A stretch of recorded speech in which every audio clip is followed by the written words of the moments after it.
welcome to the Power 365 show. Full show notes for this episode around anything we comment on that you would expect a link to, it will be found at nz365guy.com/224. Before we chat with today's guest, here's a quick message from our sponsors. Today's show is brought to you by none other than myself, me. If you've been listening to my podcast for a while, you'll know how passionate I am about helping people grow their Microsoft Business Applications career. If you're interested in getting career coaching, you can express your interest today at nz365guy.com/coaching. Now let's get on with the show. Wow, today's guest is from Washington, D.C. in the Baltimore area. She's a customer success lead at Microsoft, the youngest female elected to serve Bowie City as a councilwoman for District 4, Maryland. She's a fighter, a survivor, a risk taker, and inspirer of many. You can find her on LinkedIn at Roxy Ndebumadu or her website, Roxy for Bowie. Welcome to the show, Roxy Ndebumadu. Oh my gosh, thank you so much for having me. I'm so excited to be here with you tonight. It's good to have you on the air. It's nighttime your time, midday mine. This is what happens when we do these time zone shifts around the globe. So cool. It is almost 9 o'clock here, but I hope I sound excited as ever. So it shouldn't matter. You do. You sound excited. So first of all, before we get underway, tell us a bit about you. Where do you hail from? What do you do for work and play when you're kind of not working at Microsoft? What do I do for work and play? Such a fascinating question. When I'm not working for Microsoft, I am one of the most active people that you will find in the world. So I absolutely love playing tennis. I love playing golf. I love just being outside in the open. So sometimes I do like this odd walk, run thing. So it works for me. It's great. I look great doing it. So I'm vibing with it. Sometimes I dance while I run. It's a thing. So don't judge me. So outside of work, I am totally a ball of energy who loves to dance, loves to work out, and loves connecting with people. I think connecting with people is the most important part of who I am outside of work and actually inside of work. I love it. So you seem to be doing a heck of a lot. You know, when I first started doing some research on you, not only would you have a full-on schedule with Microsoft, but councilwoman as well. That is very true. Full-on schedule on both sides. How do you balance it all? Honestly, I tell people there are a couple of things that go into balancing your calendar. I think it really depends on where your passions are. For me, I am at a stage in my life where I am young, and this is what's important to me. This is what I spend my time doing. So whereas some other people would spend their time in the evenings kind of just hanging out with friends or hanging out with family, I choose to spend my time with my community. I choose to spend my time building myself up as a community leader and as an advocate. That's what's important to me at this point in my life. So I sacrifice a lot of things that, people would normally be doing, especially to hang out with their family, to then do both of my jobs. So I think that's kind of how it comes in. And then also one thing to keep in mind is I don't have a ton of family in the US. So whereas most people would have that family surrounding, so they would have those things to do, I don't have that because most of my family are on different time zones in different parts of the country. So I don't have those level of distractions either. So I think it's more of a mixture of lack of sleep, a little bit of napping, and a lot of talking to people. So cool. So when you say family's not in the US, where are they based? My family is based in primarily they are in Nigeria for the most part. And then I've got family in Dublin and London. So those are the three places where my family has a large footprint. Nigeria is going off at the moment. I'm part of a user group community there that has over 100 members in it. Yesterday, a new MVP in Nigeria got awarded. Hamid made MVP for Microsoft Business Applications, which is amazing. A lot's going on in Nigeria. Oh my gosh, so much is going on in Nigeria. And honestly, what I will say is I think that people are starting to realize and recognize Nigeria and Africa specifically as an emerging market for what it is.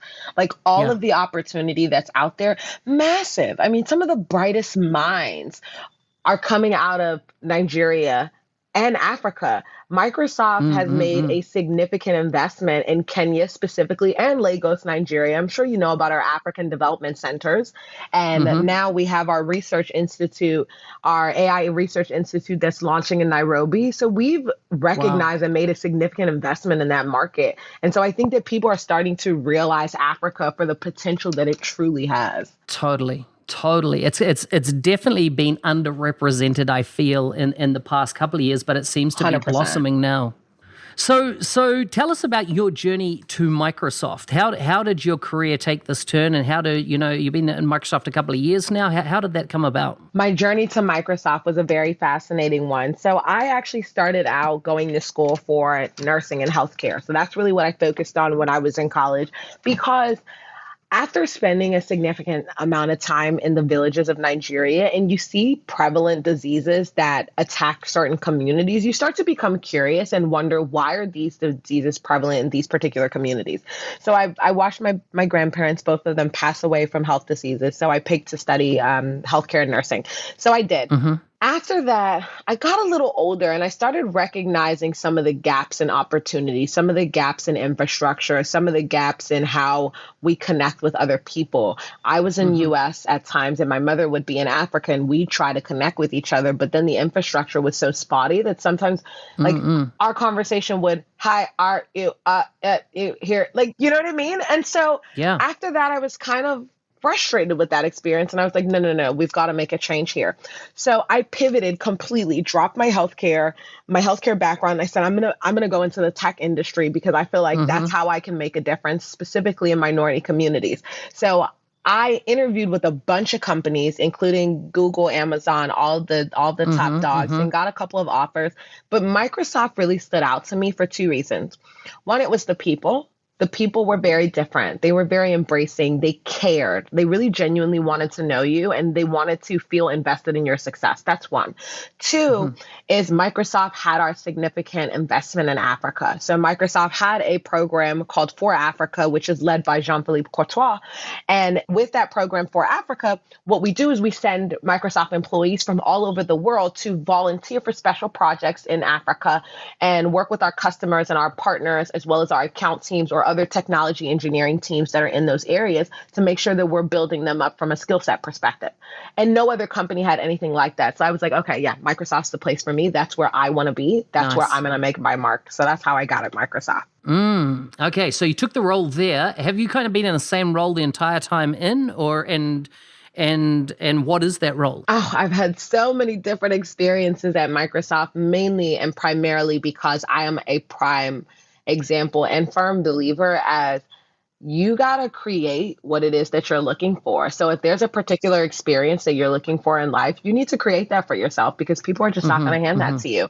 So I've had a number of different experiences. The most recent experience and the very first experience I had was I came into Microsoft as a customer success manager, did a really good job at my role and, became a customer success lead and continued to work primarily in our federal government market. So I specialize with the federal government, working with them to adopt technologies that they normally don't. Our collaboration platform, to be candid. So working with them on Microsoft Teams, working with them on collaboration, working with them on connectivity, working with them on Power Platform. What does that look like? And what do they need to truly think about to take their business to the next level with digital transformation? So that's what I've been doing since I've been at Microsoft and what I'm doing till this day. But aside that, I've had a number of different opportunities and abilities to be able, I've spent time as a account executive for a little bit. So I did a short-term assignment for 7 months as an account executive. That was interesting to see how Microsoft sells to our customers. Then I did a short-term project where I went over to Kenya and I worked with Safaricom for a month and consulted with them on a project on connectivity, digital transformation, storytelling, disruption, working with them on that kind of stuff. Then I spent some time with HR, spent some time with some of our senior leaders, working with them, reverse mentoring, advising, kind of offering my insights and really learning from all of the experiences that they've had along their career to help them get to where they are. So that's what I've spent most of my time at Microsoft, collecting a breadth of experiences to make me a better professional and make me be able to relate to our customers in a different way. Excellent. So you mentioned storytelling there, and it's something I've seen pop up in your profile in various places. What is storytelling to you, and why is it important? Storytelling to me is so important because it's how your audience connects with you. I think as humans, sometimes we make the mistake where we go to an audience, right? And we walk them down. We actually don't walk them down a journey. We just kind of throw a bunch of things at them, and the audience gets lost and goes, well, where are we going with this? I'm really not sure where we are. Am I following you? Am I not following you? I kind of got lost. I'm just going to tune you out and start texting or start looking at my email. And that tends to be what happens. Storytelling to me is the ability to walk your audience through a journey of whatever it is that you're trying to convey to them so that they can draw a connection point, so they can envision themselves in the story that you're telling and picture their life in the way that you're telling it. And so that's what it is to me. It's important, especially in multiple spaces, no matter where you are, whether you're elected, whether you're a customer success manager, account executive, whatever, whoever you are, it's super important because it's going to determine the way that your audience connects with you and the way that your audience continues to interact with you.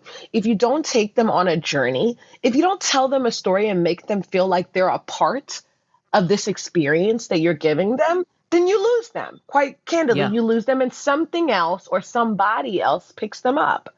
So I think it's important because you want to draw that connection to your audience, no matter who they are, to continue that consistent engagement. Yeah. Now, I want to come back slightly to that, but one of the things you said before was, with working in federal government, I've spent time working in federal government myself, and one of the battles that I used to come up against was IBM heavily in federal government, and they would often say things like, Microsoft's not enterprise, and there was this constant battle. That has definitely gone away.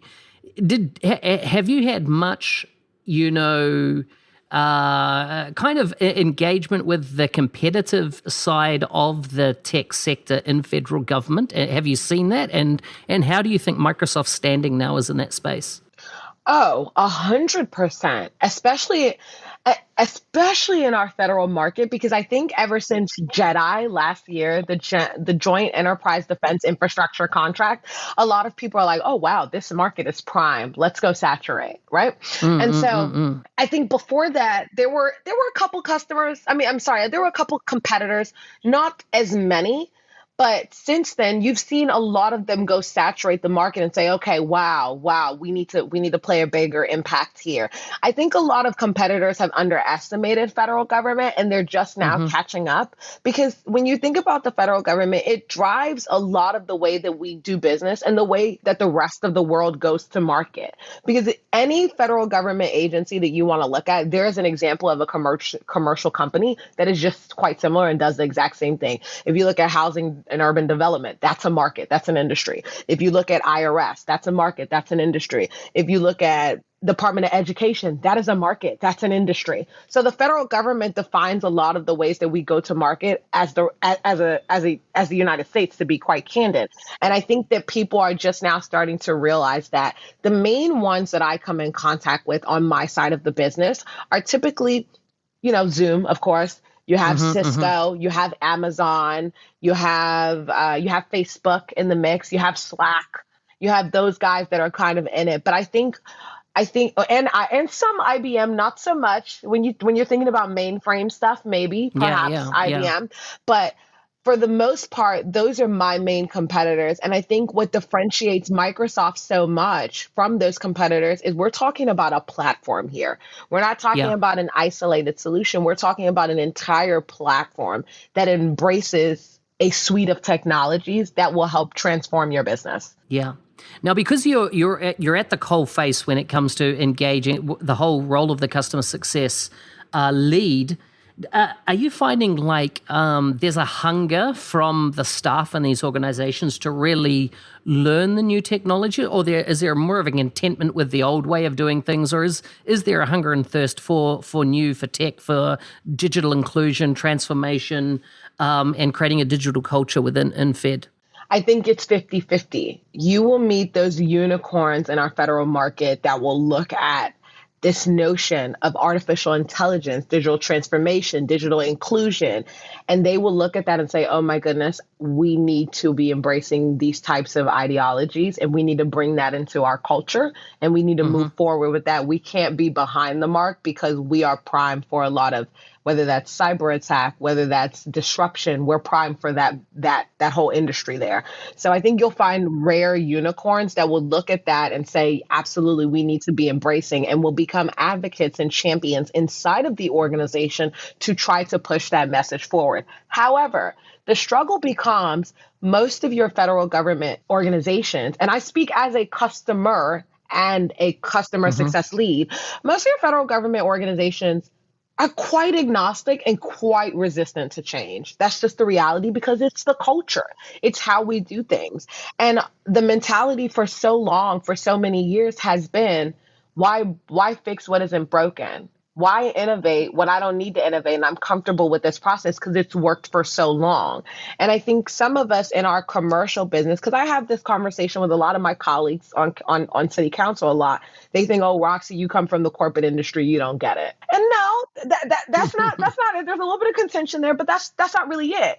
What it really is technology is rapidly evolving. The world is rapidly evolving. Things are ever changing. So we have to learn and understand how to be inclusive for everybody's needs. Because, I mean, if you look at things like accessibility or how people like to feel included, how people want to participate, what's within their comfortability, how do you make sure that people are feeling comfortable within the environment that you're setting up for them to participate, to be able to do their job effectively, that business is completely changing the way that we think about things. So I think it's a little bit of the federal government kind of being in a different culture, and certain unicorns that are placed in these organizations are strategically driving them forward in the sense of embracing these disruptive technologies that will bring that digital inclusion. Yeah. So good, so good. So you mentioned being, working on the other side in politics as a councilwoman. How do you find do you marry that as, because I think that you've got a very interesting insight into the technology side of government and how that can run, but then also I assume you're involved then also on the policy side more in your council role. How are you working those together, and what are the kind of the advantages that you're seeing by having the skill in the Microsoft camp and applying it to your role in Bowie? I think I get so excited about that question because I'm just so jazzed about it. It's such a unique opportunity that I think a lot of people don't have, where I have this, like you said, this unique lens of being in tech and then also being elected. So seeing both sides of it. For me, what I've learned is that technology drives every single thing that we do, no matter what it is. There is some form of technology incorporated in everything, whether that is voting, whether that is driving your car, whether that's calling or texting somebody, whether that's sending an email, whether it's doing your job or how you get to your job. Technology is involved in some way. What I have been able to do and what I've been able to see as a councilwoman is when you govern a body of people. Here in my city, I represent 68,000 people. So that's a pretty large number. You get to see what some of the issues are within the community and what problems people have with the way that they interact with, whether that's other people, other services that we have to offer, their quality of life, whether that's a lack of healthcare, whether that's a lack of infrastructure. You get to learn it all. So it's almost like you're prime for gathering of insights to be able to come together and figure out what's that solution. Now, with my unique experience, because a lot of my other council members alongside, except for one person who is a successful businessman, most of them have an industry and a career in politics. Like that's kind of their bread and butter. That's where their experience lies from. So when you have somebody like me that looks at city services and thinks about, okay, we're talking about traffic patterns here. We have a lot of constituents that are complaining about traffic patterns. They've been upset. They feel like there's been a lot of accidents on this one particular road.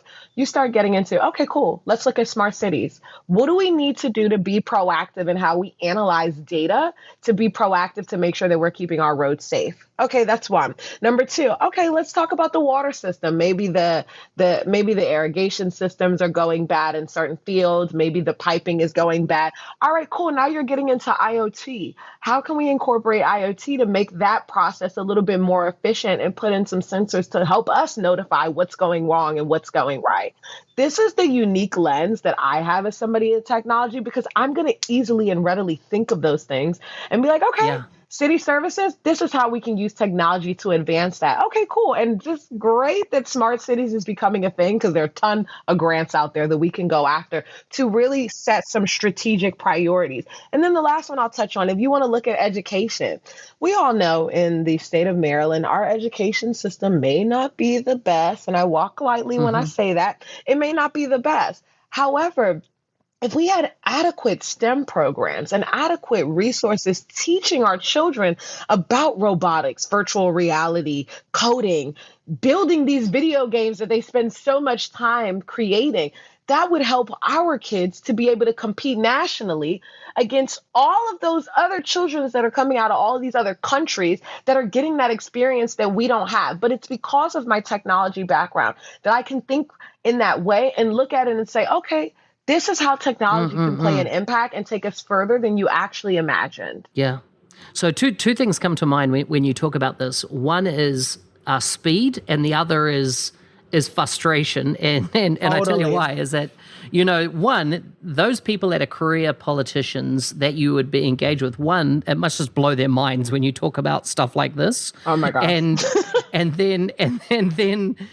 then even for those to implement the technology in the council, there would be a resistance to potentially adopt the whole new technology, especially as it's coming from a councilwoman in this situation, rather than often, there's a research task force within that team that would present their findings back to you. So you coming from that lens, but then also, do you find that the handbrake is constantly on with the speed that government can work at and the speed that you want to go at? Oh, 100%. But it takes people like me to move us forward because I am very much that type of person that will bring it forward to the council and get the thoughts and the ideas of my colleagues and run things by them and say, hey, this is what I'm thinking. How do you feel about this? Let me gather your input. What do you see being differently? Where do you see the risk being? Where do you see the benefit? Let's really analyze this. And then I'm also that same one that will put it on an agenda for the next week. Because yes, most people would like to spend weeks and months talking about this, but the reality is when you have other people's lives in your hands, other people's dreams and other people's hopes and wishes in your hands, there is no time to wait. You have to move with a sense of urgency because at the end of the day, just like just like the 400 members of city staff report up to the city council, I have 68,000 residents that I report to that are looking at me for answers. And I Yeah, don't yeah. get the luxury of telling them, well, the federal government, you know how that. No, I don't get the luxury of saying that. What I have to do is find a way to make them feel comforted, like we hear them, and that we are going to act on their concerns and their thoughts and actually do it. So I think that's what's been refreshing about people who do come from the business arena as well as the technology arena to bring a sense of urgency on how quickly we need to probably look at some of these things and how proactive we need to be. Because to be fair, traditionally, the government's been more reactive than proactive over the last couple of years. And that's traditionally the culture. And historically, that's worked. However, because we are in a different time, because the world is becoming so drastically different by the different individuals that are either immigrating here or people that are growing up here that are formulating their ideas, that are becoming their own unique individuals, things are changing and we have to move along and change with those times. So true, so true. Your role in Microsoft and more from an employee of Microsoft and then as a councilwoman, I suppose I've not come across it before with somebody working for arguably the largest tech company in the world and also working as a councillor in their local council. How have the HR side of Microsoft enabled you in your role, or is there no crossover? I think what Microsoft does and what City Council does for me is enables me they both enable me to be a better person at the other role, if that makes sense. So the Wow, that's work that cool. I do at Microsoft is so meaningful to me and drives me to be a better councilwoman, because from what I see from my customers, and we're talking about the top tier of the federal government agencies here that could potentially be up to 80,000 employees, me dealing with them and interacting with them, that's people management, that's people connection. It helps me understand how to go about navigating solutions and how to go about navigating driving change. So that also enables me and empowers me to be a better councilwoman. My work as a councilwoman enables me and empowers me to be a better Microsoft employee, because it teaches me empathy. It teaches me connection. It teaches me accountability, because I'm accountable to these people who I respond to, who I represent. So by me learning those three attributes here on the council side, it then enables me to be better with my customers and to be able to represent Microsoft in a particular unique way that nobody else may be able to. Yeah. So good, so good. So, looking at that customer success role, what does it look like? Well, as in, tell me a bit about your day to day, and is there a parallel role that Microsoft partners potentially would have? And when I say day to day, it might be like week to week, month to month, because depending on what you're juggling. Certain days that could be putting out a lot of fires on some days. But for the most part of it, I would say that my general month to month, my general week to week is really helping customers understand how to drive transformation within their agencies. What that actually means, because I know you're probably thinking, okay, Roxy, that sounds great. That's all pie in the sky. What does that really mean?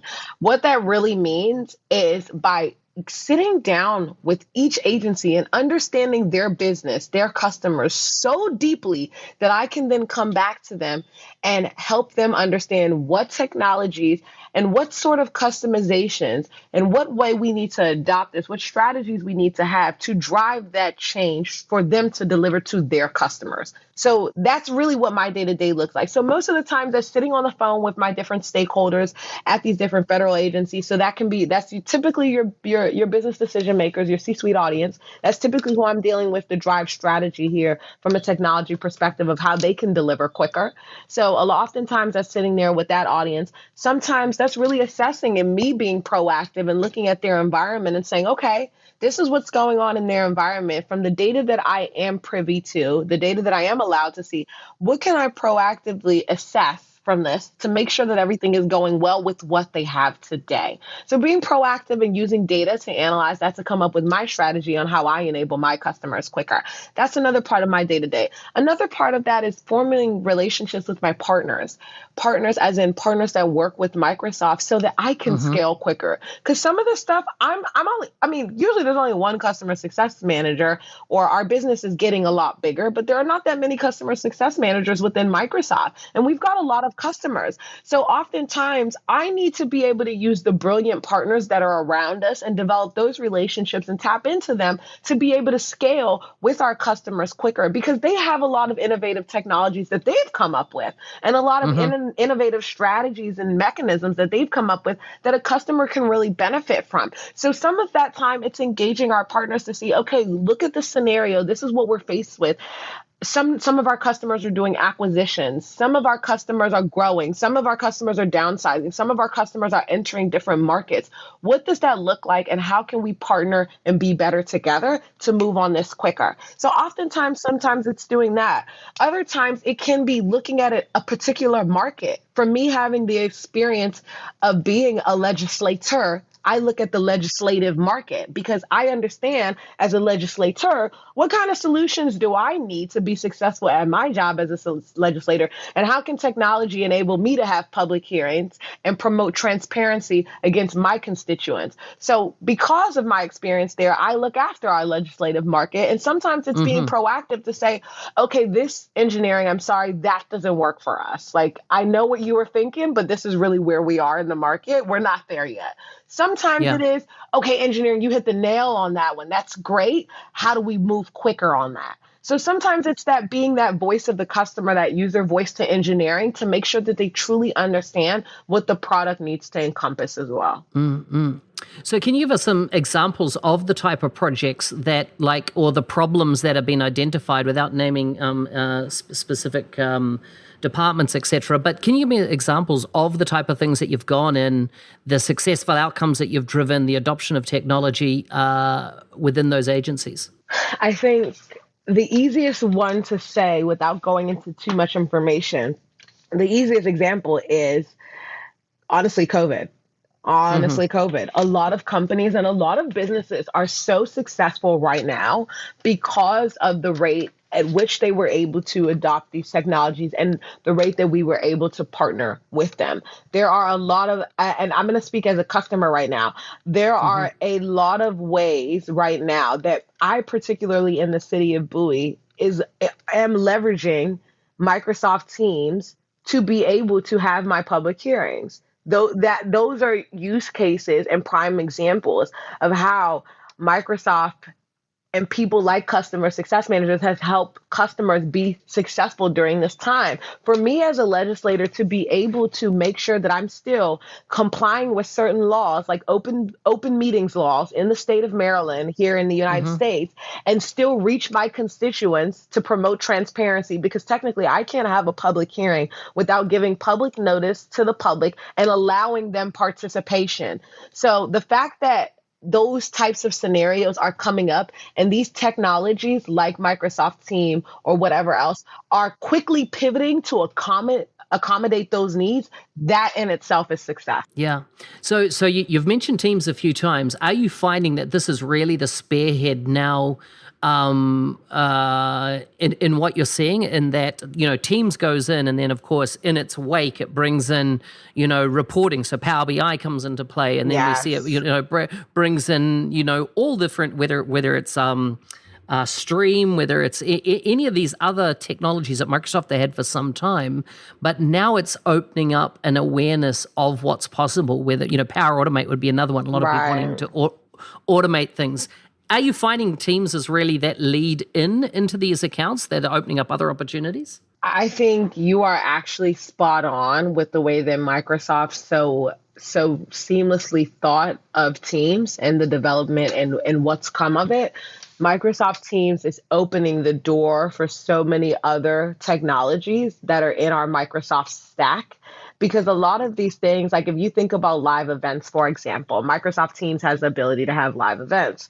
Some of that stuff is running on Azure in the back end. You have some cognitive services that's involved in that. You have some computing power that's involved in that. You have so many other things that are running in the back end to make that production possible and seamless to the end user, that you're tapping into other products that you don't even know about. Or if you look at it on the forefront with Microsoft Teams as just a platform, you have, to your point, you have Stream, you have Power Automate, you have Power Platform, you have third-party apps, you have all these things like Office 365, you have the Office Pro Plus, Exchange, SharePoint, OneDrive, all these things that are tied in to really make this end user feel comfortable and feel like they are able to do their job in the way that they want to be able to do it. So if that means that they want to stay in Teams and they want to be able to tap into OneDrive, edit their files from there, they can do that. They have the option to customize their work and consume their content and do whatever it is that they are trying to do with their job right there in that one platform. And the other part that I really love about this, I have to touch on, is the inclusiveness. Because a lot of people think about inclusion as just gender and skin color, and that's not what it is. Inclusion for developers to be able to develop products that sit on a platform that are inclusive of all of our customers to be able to take advantage of. So our platform is so inclusive that it is a place where developers can develop their stack on top of our platform to be able to, for customers to utilize both Microsoft and other products that are made by other developers. That's inclusion. I think the concept of inclusion has massively been redefined this year. 100%. In so many areas. And one I was talking to Alyssa Taylor about was with all the digital conferences that Microsoft is doing, there's a whole group of people that could have never afforded to attend in-person conference that Microsoft had put on in the past. And now with the technology, doesn't matter where you are on the globe, you can now attend these events. You know, the Microsoft BizApp Summit, I think last year I was at it in Atlanta, and there was, I think there might have been 6,000 people. This year was over 50,000 people because it was digital, you Right. know. Now, looking at your council role, is that also being reflected there, that people in the community can now join these public meetings where distance is no longer the problem, or looking after the children is no longer a problem because they can log in and do it from their own homes, you know, see you participate, or at least hear the council meetings, etc., going on online. Are you seeing that inclusion going out to those levels? Oh, 100%. I mean, right before this podcast, I just did a town hall with the community. I have three interns on the city side. So in my council job, I have three interns. One's in college, two are in high school, and one of them had an event this evening called Behind the Badge, because police brutality is a big topic across the United States right now. So one of them put on an event called Behind the Badge, and that event was broadcasted live through Facebook, of course, and all social media platforms. And the simple fact that, one, we had that event as a meeting where the state's attorney was a part of it, the mayor, we had a couple of police chiefs from all over the county that were a part of that. But the ability that we had to broadcast that out through social media for those who were comfortable joining to let their voices be heard, and for those who just wanted to consume the content, that were able to just watch it on social media. That's the difference in participation from events that I'm seeing this year. I think last year, before COVID hit, and I don't want anyone to think that, I'm not sensitive towards COVID, because COVID has been an absolutely horrible thing that has happened to a lot of us, where some of us have lost loved ones because of COVID and things that have happened with COVID, and our situations have changed dramatically. However, the upside and the opportunity that has come along with COVID is that it has redefined a lot of industries and a large part of the way that the world will operate going forward for decades to come. Because to your exact question, a lot of these events, people are now able to participate. Last year, if you invited me to an event, what I did was probably look at my calendar 5 times and I was like, maybe I'll go. I don't know. If I'm tired, I'm not. It depends. But now, people have made things so inclusive in a way where I can just easily hop on from my phone or hop on online and just really just consume the content and participate to my level of comfortability and still feel like I'm involved in being a part of the conversation and the part of the journey. And I think that is what has been redefined for us this year and going forward. I think we're going to see a lot more virtual conferences. I don't think that, I think these big productions that happen in person, some of that is going to start to wind down a little bit until we get to a place of familiarity and a place of comfortability where people feel like being in that type of setting again. But I do think that there's a unique opportunity that has come out of this, that more people will be able to participate, and we will be more inclusive towards different types of voices that we did not hear in the past, that will now be risen and be born from this occasion, that will now be able to participate. Yeah. So good, so good. As we begin to wrap up, I would like to look back again at Africa, and really, what type of encouragement would you have for the people there that listen to the show and particularly have decided to invest in their careers in Microsoft? What type of encouragement would you have for them, and advice?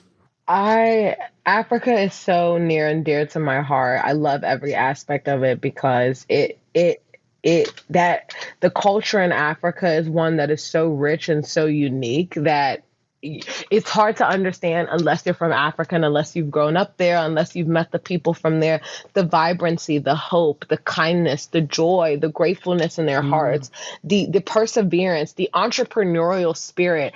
There's a talk that I tell people in Microsoft all the time. People sometimes don't understand my drive and why I'm so ambitious and why I care so much. And it's until you go to Africa and you see the hustle, you see the spirit, the culture, and the drive of the people in Africa, then you will start to begin to understand me and why it is that I care so much and that I advocate so much, or that I am so driven.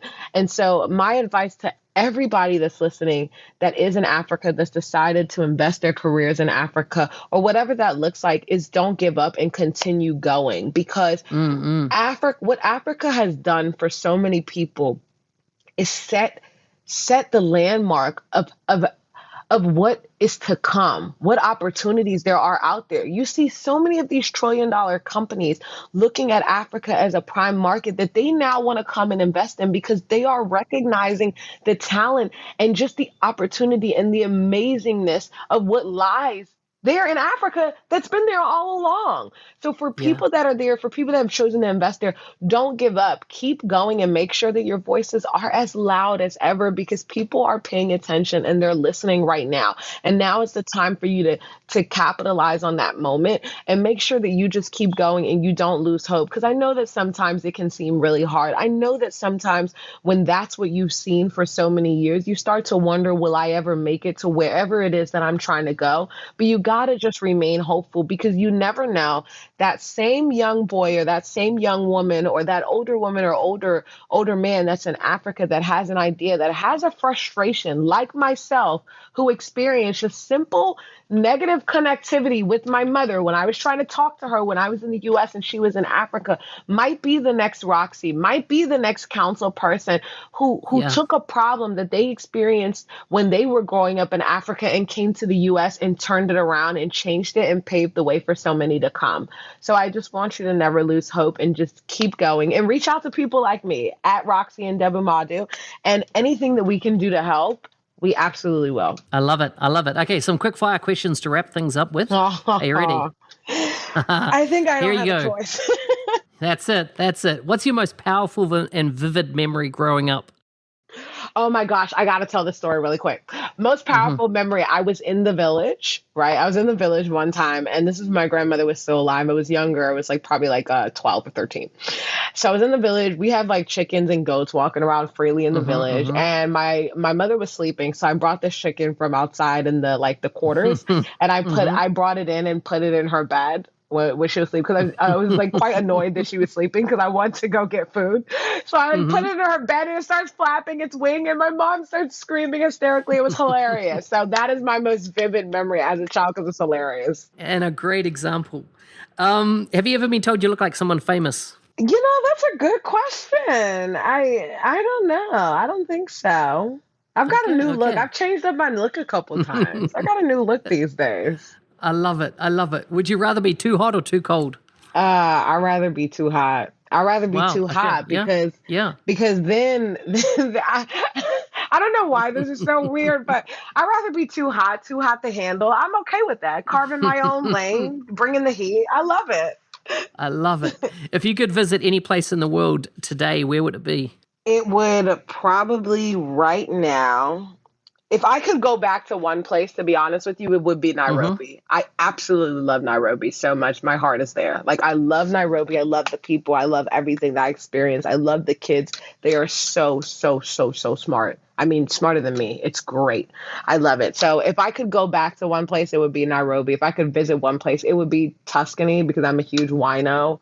I love red wine. So I would just want to, learn a little bit more about the grapes and stuff. So it would be Tuscany. Learn and drink a bit more. Just learn and drink a bit more. I love it. I love it. Yeah, a beautiful place. What are some of your personal rules that you'd never break?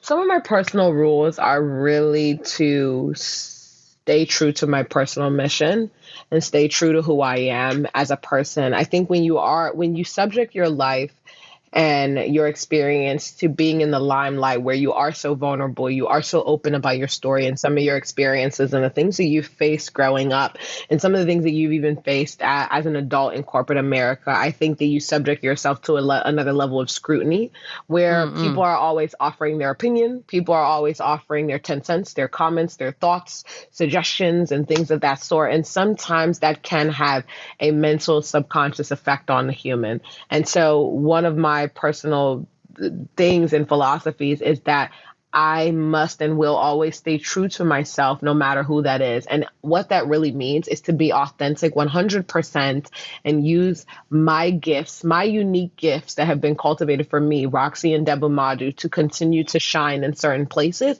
and continue to wholeheartedly advocate for other people and let anybody know that anything is possible. And if you can dream it, you can achieve it. I love it. I love it. Final question. What's the best gift you've ever received? I'm still waiting on that one, to be honest with you.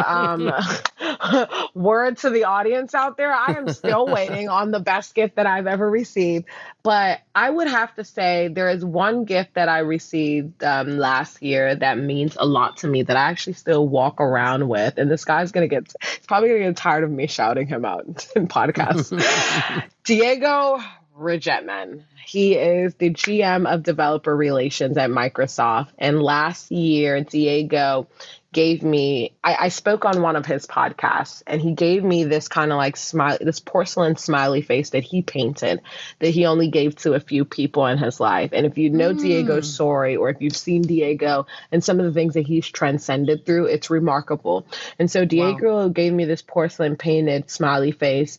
And basically what he said is, this is what empowers me. And I'm lending my energy and my charisma and my gifts to you. And whenever you will have this smiley face, I want you to be reminded of my story and me.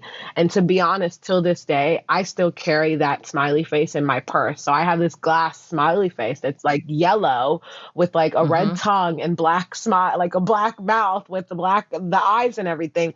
I carry it. And every time I switch my purse, I put that smiley face in my purse because it allows me to carry other people along on my journey and continue to invite more people in and learn how to be a better advocate for others. I love it. I love it. Is there anyone you'd recommend as a guest for the show in future from Microsoft? Oh, I have a huge list for you. Absolutely huge list for you. So I can give it to you. I would start shouting out names and everyone would be like, Roxy, really? I've got a huge list for you. There's one person that I do recommend besides Diego, of course, because I absolutely adore Diego. There are a couple of people I recommend at different phases in their life that focus on different things. One, I want to recommend Jason Grafey, who is our CEO's chief of staff. He is a remarkable person, has an amazing story, and I've learned a ton from him. I've learned so much from him, and he's just a great human being. So I want to recommend him. I also want to recommend Lonnie Phillips, who is our vice president of One Commercial Partner here in our U.S. business. She is such a remarkable person, and she's just seen incredible depths in her life. And I've learned so much from her presence that I think she's given me some of her gifts that I'm super, super excited about.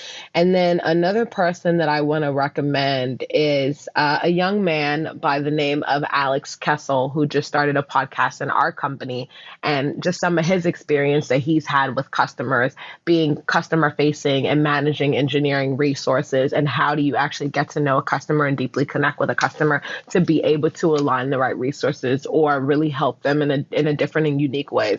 So those are some of the names that come to mind off the top of my head right now. I love it. Roxy, it's been a pleasure to have you on the show. Thank you very much. Absolutely. It's been a pleasure being with you, and I'm so happy and so excited and thrilled for you and your future and what you're doing, because this is how we bring awareness to communities. This is how we bring awareness to business impact and business needs. So thank you so much for everything that you're doing, and I'm so honored to have been here.